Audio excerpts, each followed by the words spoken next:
think we can go on and get started. We kind of start slow with me, with my my little part. So I want to welcome everyone to Coffee with the Advocate. My name is Susan Groshong. I'm your host for this session, and I want to thank you for taking the time to invest in your own development and participate in this year's Staff Recognition Week training seminars. We are very pleased that we have been able to bring you 30 sessions over 3 days of learning, and hope that you can participate in some of the other activities this week that Staff Advisory Council has organized. Now I'm going to go on and introduce and thank our speaker, Lisa Crater. So thank you, Lisa, for bringing us this important and interesting topic. And I'm going to turn off my mic and unanimate myself and let you take it away from here. Okay, great. Thank you so much for having me. As Susan said, my name is Lisa Crater. I use she, her pronouns, and I'm the advocacy coordinator here in the Relationship and Sexual Violence Prevention Center. I know that oftentimes the center on campus is thought of as a place for students, but that is precisely why I wanted to hold a session this week, is to ensure that I was letting folks know, staff know, that our center is also here to assist staff and faculty as well. So while I will review information regarding our office in general today and the service that we provide, I will talk about what that looks like for students, but also what that looks like for staff and faculty, because some of the stuff is very similar and some things are a little bit different. I want to start off by just letting you all know that our space is one of 3 confidential spaces on campus. And so when we talk about confidentiality, what that means for our space is that we are not mandated reporters. So someone can come into our office and talk about an incident that has happened, and we are not required to report that to Title IX. We are not required to report anything to law enforcement. The only time that would ever become, something that I would have to report on is if there were claims of child abuse, elder abuse, threats to harm self, or threats to harm others. That doesn't really come up in the meetings that I have. And so we really are truly able to be a confidential space where someone can come in and know that the information that they share with me stays with me, unless they are wanting to do something different, like if they're wanting to move forward with a report of some kind. So our office deals with incidents that relate to sexual violence, intimate partner violence, or stalking. We meet with folks who are both directly and indirectly impacted by these instances.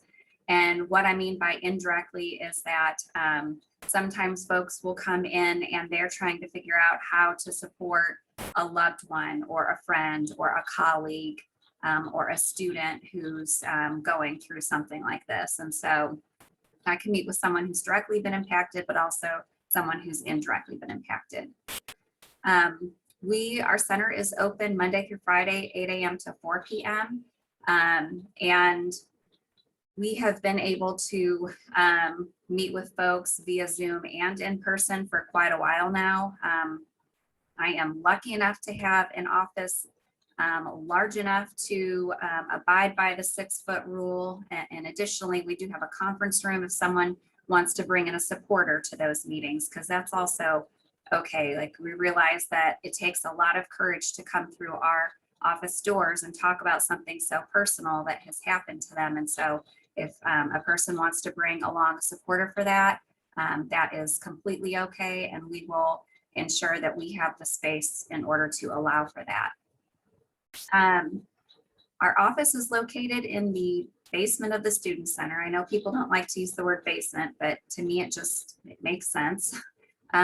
So we are in the basement of the Student Center in G216. And if you've ever wandered down the basement of the Student Center, please don't think that if you see one number, the rest of the numbers are going to make any kind of sense. The numbering in this building makes no sense whatsoever.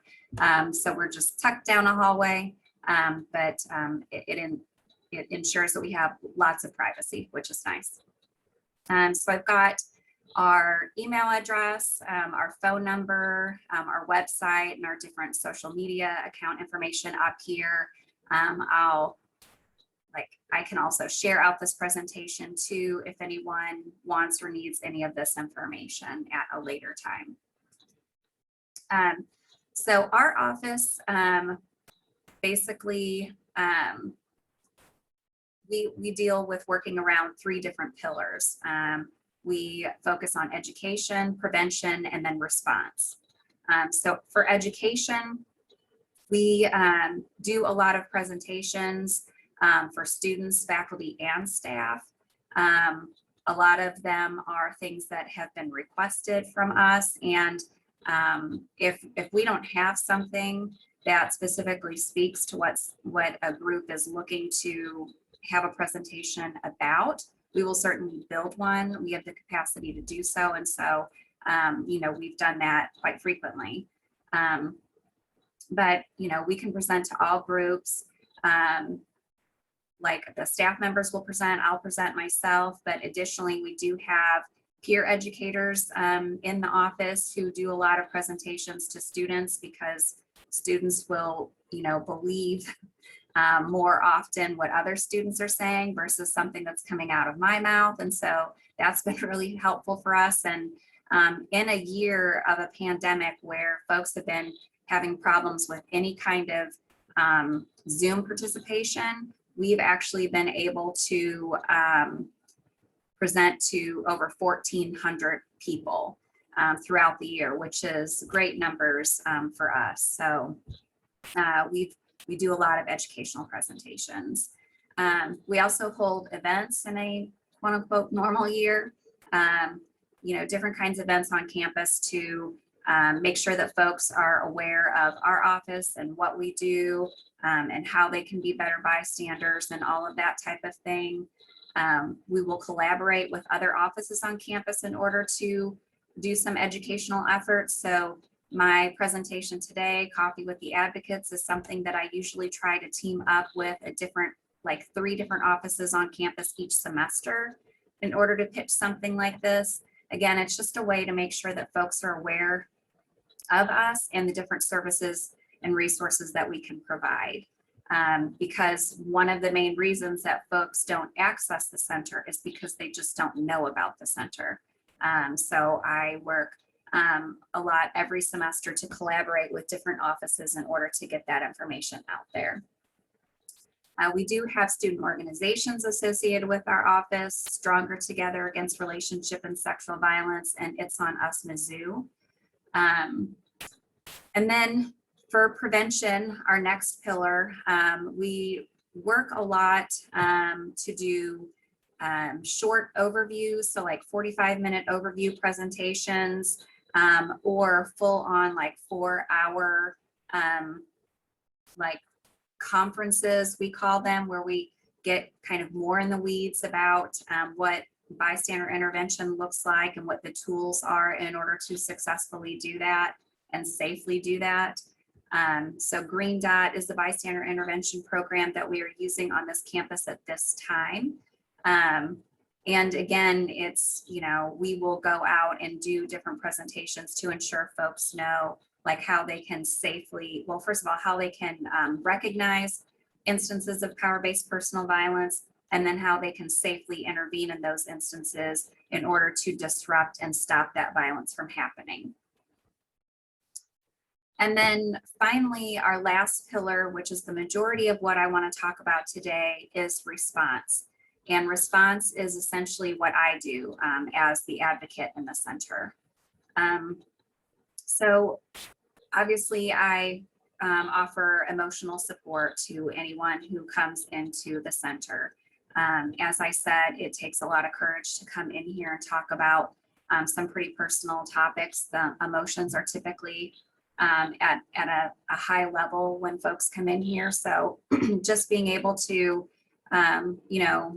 listen and believe a person and be there to support them through whatever it is they're going through, that's a big part of my job on a regular basis.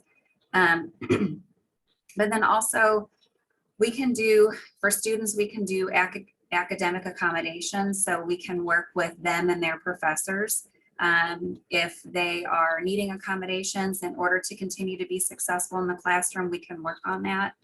As you can imagine, if someone has been a victim of intimate partner violence, sexual violence, or stalking, that incident can replay over and over. It can make it difficult to concentrate on your studies. It can affect your sleep. You can have nightmares, which also will affect your sleep, but also might have a person sleeping past their alarm and then missing a class. And so that can affect your attendance policy.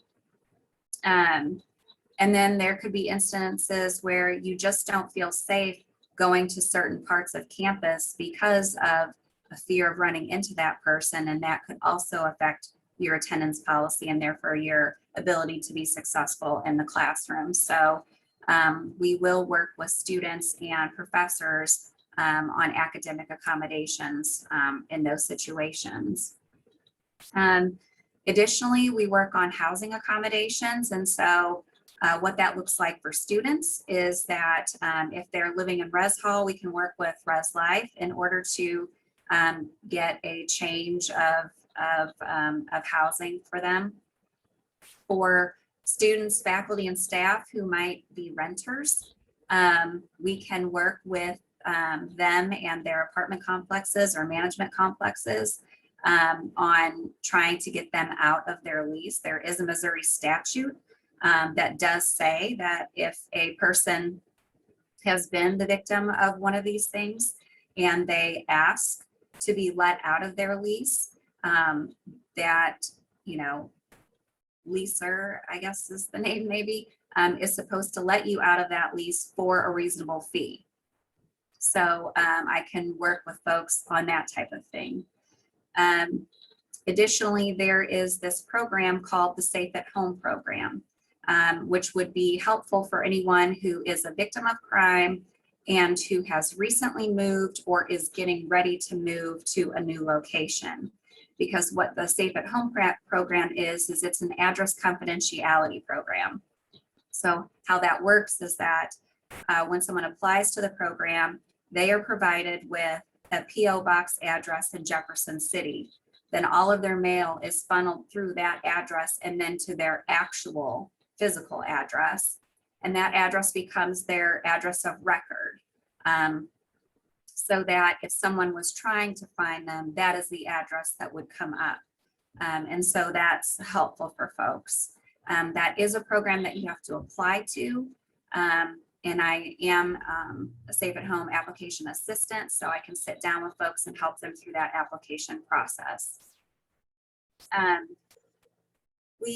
have also worked with students on parking accommodations. So if where they park no longer feels safe because the person who's harmed them knows where they park, we can work with parking and transportation on that issue. So I feel like that could be, I would assume that could be the same situation for faculty and staff too, because regardless of what your connection is to the university, if you have a concern about where you park and that concern is like, a safety concern, then they've always been really great in working with me. So I would encourage you, if that's a situation that you want to look into, we can look into that.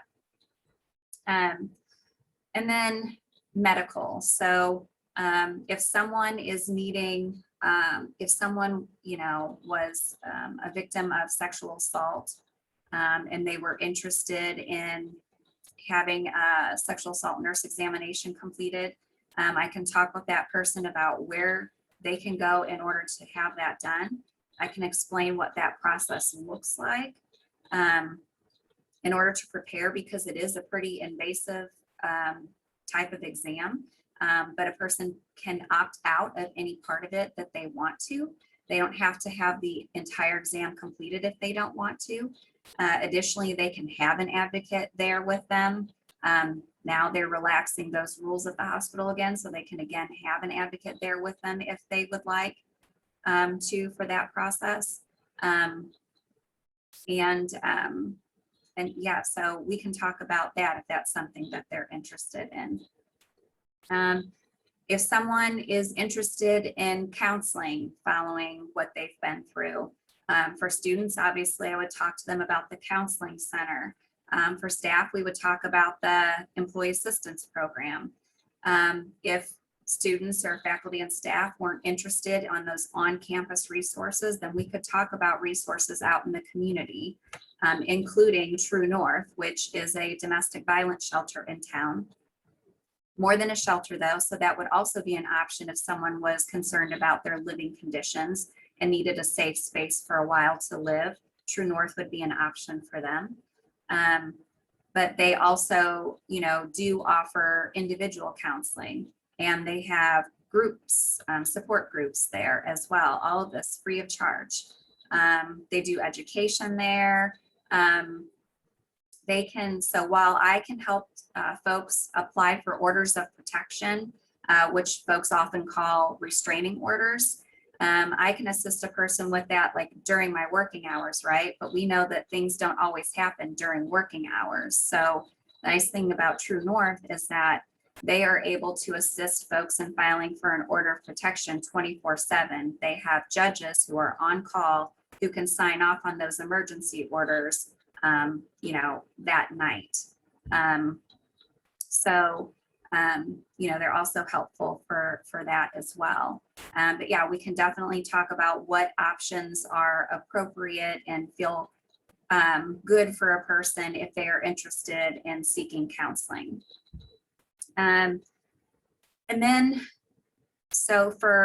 If someone is interested in possibly thinking about reporting to law enforcement, we can talk about what would be the appropriate jurisdiction, what that reporting process typically looks like. I can and have gone along with folks to do that initial report along with the follow-up reports with the detectives, just to ensure that those folks feel supported and that they have an advocate there for them, in case things, start to feel a little too much. Someone who can speak up for them when they need a break, or someone who can ask about alternative ways of doing things within an interview.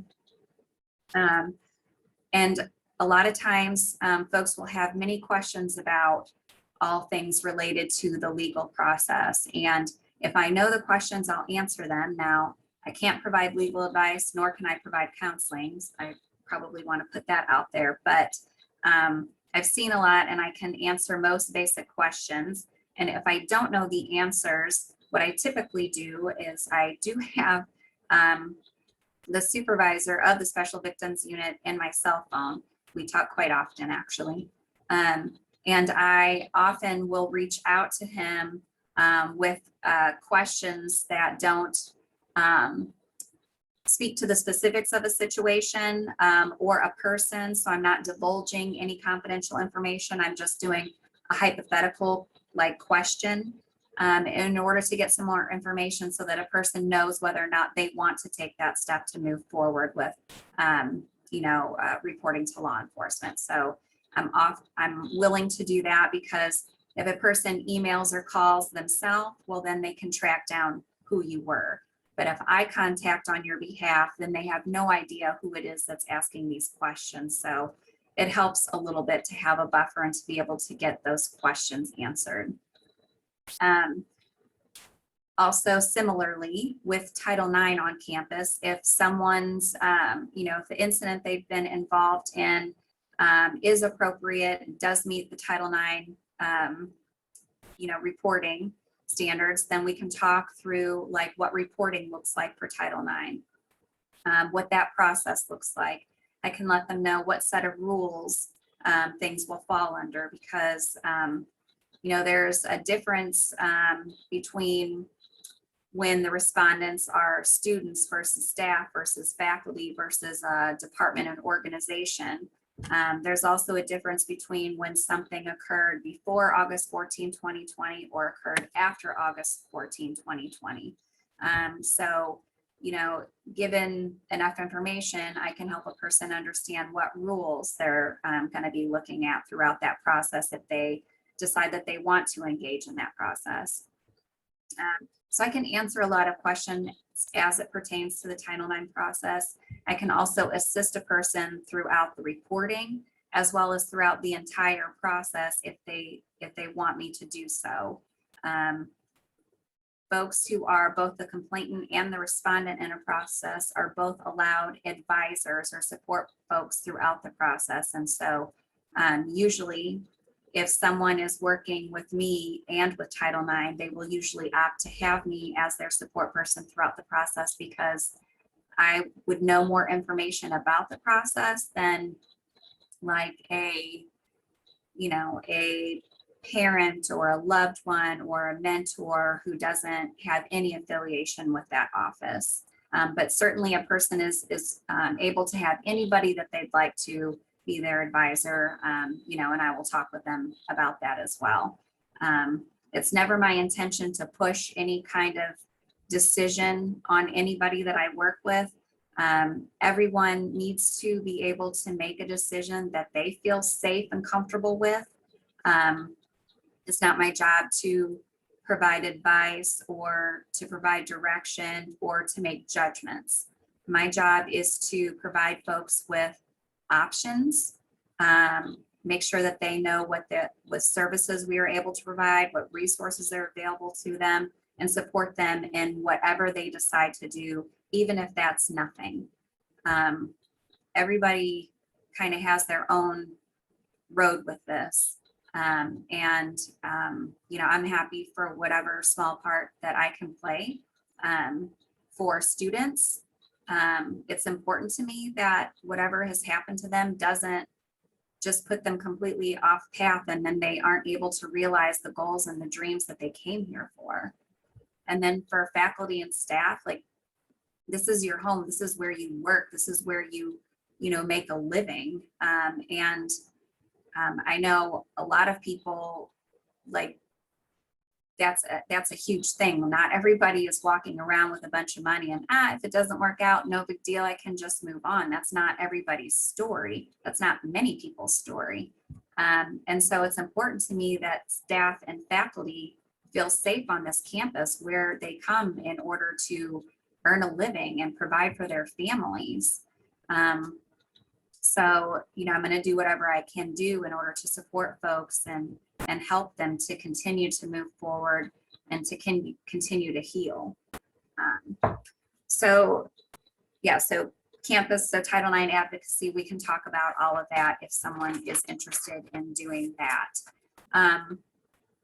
We can work on customized safety plans if the campus community or the greater Columbia community or even the online community no longer feel safe to a person because of what they've been through.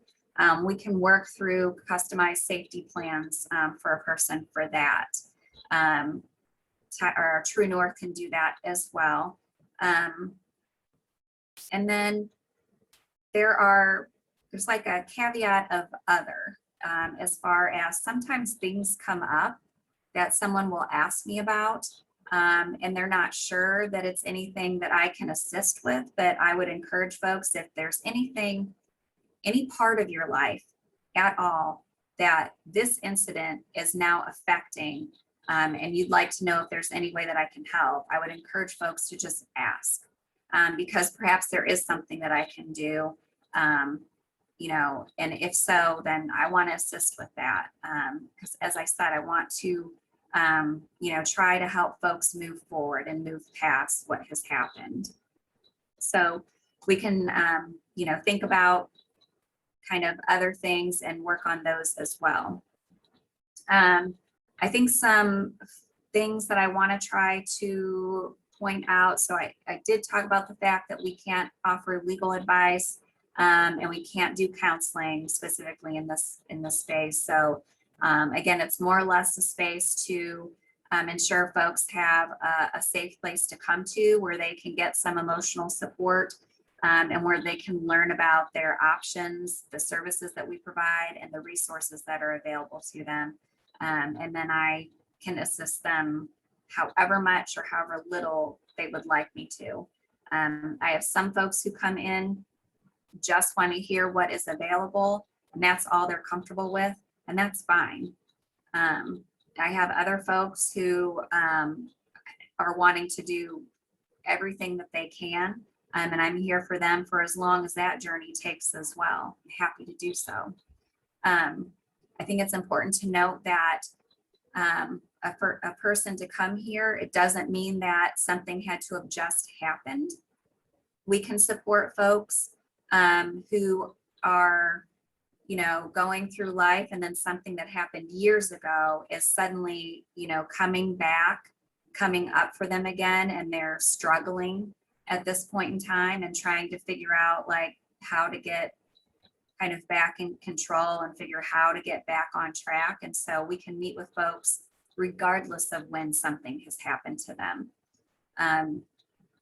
And it's also important to note that folks can change their mind as often as they want to with regards to what they think they do want.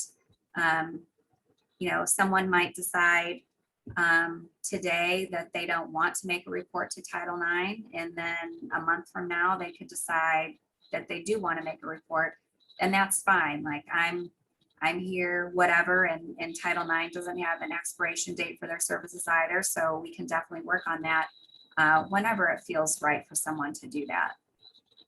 I'm trying to think. So if students wanted to schedule an appointment with me, they would utilize MU Connect in order to do so. For faculty and staff, we just ask that they either, you know, make a phone call to us or email our center resource account, so rsvp@missouri.edu, in order to schedule. I am also pretty open to, if someone, you know, like our hours are 8 to 4, but if someone feels more comfortable like having a conversation in the evening time, I don't have any problems doing that as well. I'm happy to try to work with folks' schedule. If like my schedule really isn't working with theirs, I don't want to put into place any kind of barriers that's going to keep someone from accessing services and resources that would be helpful to them. So I'm happy to think outside of the box and work with folks on when those times are for meeting as well. What else do I want to say? Let's flip through slides. Talked about that. Okay. There might be some other questions that come up. If you all have questions, if you do, then that might spark something like, oh yeah, I want to tell you this too. Oh, I should say, we do have a library in our center. We have, you know, books on, you know, all the things, IPV, so intimate partner violence, sexual violence, stalking. We have stuff on child sexual abuse. We have stuff on, you know, male sexual abuse, things on like how these things intersect with different marginalized communities. So we've got like a pretty good library. We're always trying to add to it, always trying to figure out like what we're missing so that we do have resources for folks who are interested in like borrowing a book. So if you think you might be interested in like checking out the library and borrowing a book, I encourage you to come on down to G216 MU Student Resource or MU Student Center and check out our library and see if there's anything in there for you. I've been slowly trying to read as many of these books as I can, so I might be able to recommend something if somebody was looking for something. Still working on it. Does anybody have any questions?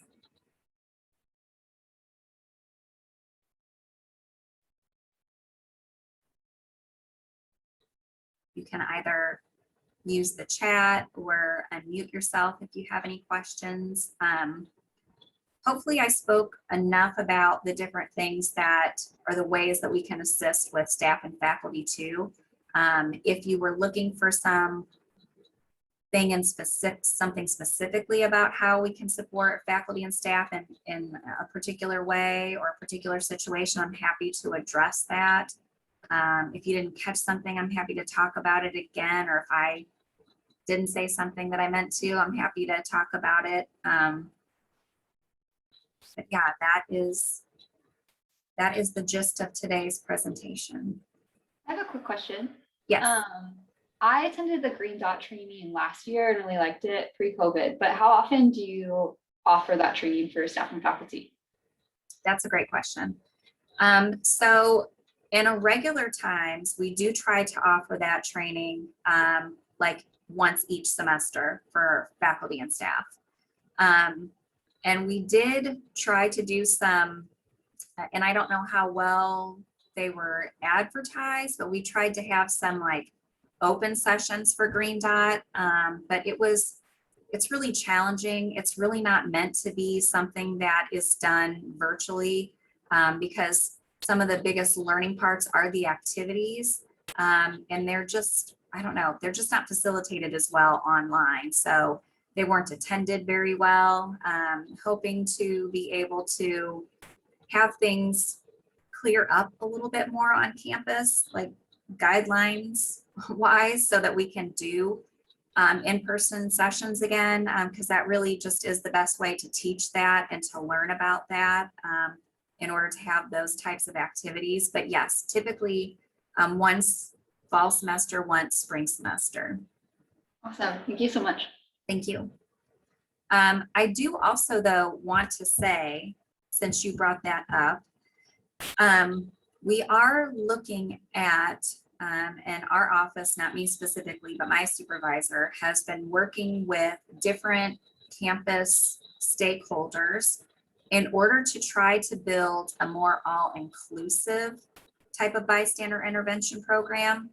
And what I mean by that is like, how can you intervene as a bystander when there's an incident involving alcohol and other drugs? Or how can you intervene as a bystander when there's an incident where someone is having a mental health crisis?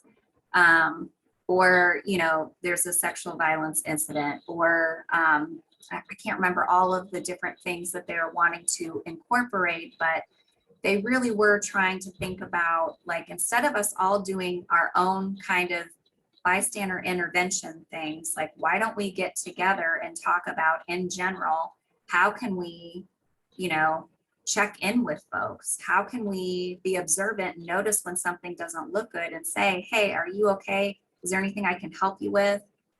Is there, you know, a particular office on campus I can connect you with for whatever might be going on with you, type of thing. Just really wanting to make sure that we are supporting, you know, the entire community from a whole person perspective, if that makes sense. So we're still working on that, but I'm excited for that because I think, you know, people don't just have one problem. They have many problems. How would we find out about future Green Dot training? So that's a good question. When we usually put those together, they will try to advertise that out. And, you know, we will usually post things on our website too. So even if it's not getting out, because I think we all know, I don't know where all of you, any of you really, aside from Susan, work on this campus. But I think we know with such a big campus, how hard it is to get things like all the way across campus when we want to.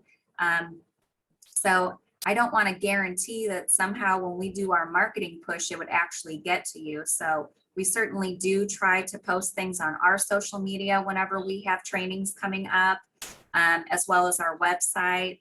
We do also try to push stuff out to former participants in case there are other folks in their areas or in their circle of influence that they think might be interested in, so that they can spread the word on. So do you have that kind of a list that maybe we could add this group to? I can ask Katrina, my supervisor, about that Okay. to see if there's one out there. Yeah. Yeah, you mentioned former participants, so this could Right. count.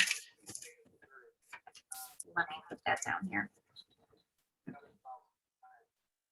Any other questions? I will agree with you. It's very difficult to get the word out. I mean, it has to do with timing and the different venues and everything else. It's just crazy. I mean, we've been doing this series, the Staff Recognition Week, for over probably close to 15 years, if it's not 15 years. And almost every year I'll get somebody, I never knew this was happening. This is great. It's great. That's surprising, isn't it? In an email every year, an MU info. Yes, I put it in MU info, and I also send out a mass email. But if your timing's not right, if somebody's on vacation or something, That's true. and then you come back to 100 emails, well, guess what? I'm not going to read. Yeah. It's just kind of. That's true. So Susan, when you asked if this group could be added to former participants so that communication can go out to them, are you talking about specifically this group, or are you talking about the overall group of participants who participated in any of these sessions? I was talking about just this group, but I'm willing to share the whole list of people. Okay. It's close to 1,000 people. Whew, that would be amazing. Yeah, and I can just send you the list and you can sort them. They're not all our campus, but they are people who are interested in doing outside training activities. So, that's. Okay. Yeah, that would be great. I think, the training itself is pretty easy, and it's, a lot of common sense things, but I think sometimes it just helps to talk about it and to practice some of the skills, because when you think about intervening in a situation, that can often bring up some anxiety in a person, like, well, this doesn't seem right. I need to do something, but I don't feel safe in doing something. So what can I do? It helps to kind of practice and think through the different things that you can do that don't put yourself in harm, because the very last thing we want anybody to do is to actually also become, another person who could potentially be harmed. We don't want them to be in that situation. So, yes. Yeah. Plus, I don't want to make the situation worse. Gosh, it's like you've already attended this training, Tracy, because that's when we do this training, we talk about barriers, like what a person's barriers are to intervening in an instance of violence. And that's some of the folks' barriers, is that they don't want to make a situation worse. And so, exactly. So it just helps to learn about the many different things that you can do and make you really think about it. Because typically when we start off and we talk about the different ways folks can intervene, we're like, so what's an example of what you could do? And a lot of times students are like, and so they just need time to think it through and practice it, really. So it's helpful.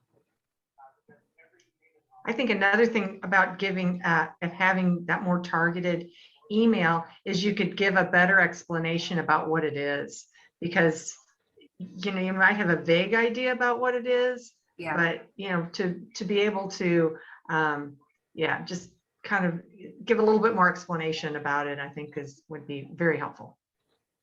Yeah, no, I agree.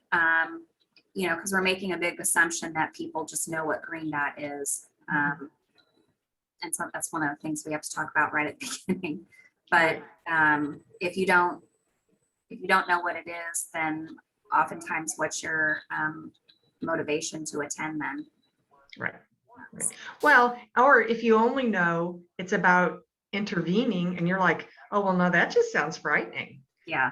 Yeah. So if you can give more information about, no, we have safe ways to do this, or think through it anyway. Yeah, definitely. Well, if there's not any more questions, I do just want to thank everybody for being here today. I know time is a valuable thing, and so I appreciate yours. If you ever have any questions, please feel free to reach out to me, email, phone, walk in, whatever. I'm especially happy to see folks on campus, so don't be afraid to come in. But yeah, thank you so much. I appreciate it. Sure. Thank you.